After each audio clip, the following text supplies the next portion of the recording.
So guys, ito natapos na pala ako dun sa nilipat ko kanina na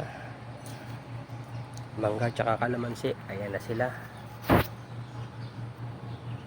Nilagay muna natin sa lilim kasama ng mga bayabas natin para hindi sila mag-inda sa init. After mga siguro by next week yan ililipat na natin dito sa may arawan natin ilalagay.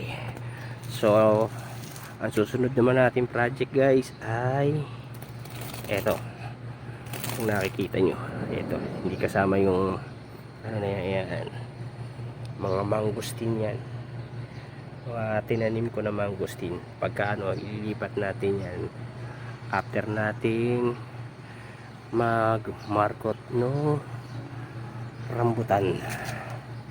Pag nakakapagpaugat na tayo dun sa rambutan, ililipat naman natin to para makalaki sila ng ayos. Lilipat din natin sila sa mga pet bottle ng soft drinks. Kaya yung mga pet bottle nyo ng soft drinks, mga Wilkins, huwag nyo silang tatapon kasi pag ano yan, pwede natin gamitin na ano.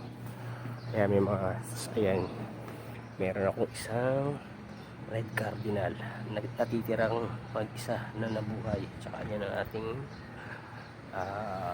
dragon fruit.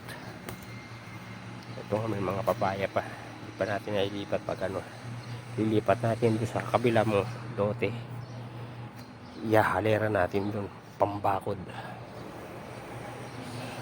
Ay mga gulay ng ate ko. So ito rin yung nilipat natin nung nakaraan na yung kape at saka yung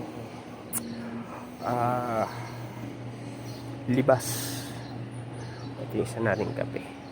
Meron din tayong magic fruit dito.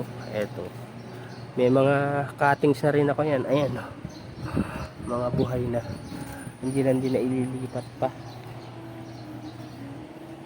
Pagka ililipat natin yan. Tsaka ito pa pala, meron tayo rito mga bignay, mga buhay. Ang iba niya akala walang patay kasi na ano lang dahon, pero buhay yan lahat, hindi lang na paglilipat.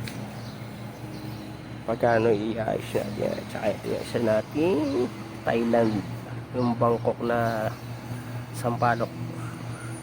Galing na din yung isa namumunga, kasama yan nung kapatid to bali nung bonsai ko na naando sa kabilang bahay na tanim, kapatid to. Ayan, pagka ano lilipat natin sa medyo maganda-ganda pa na lagayan, kaso nga lang hindi pa siya masyado nakaka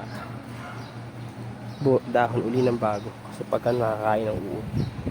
So hanggang dito na lang muna guys, pag ano update ko kayo, no? Maraming salamat nga pala sa pagsubaybay sa aking channel.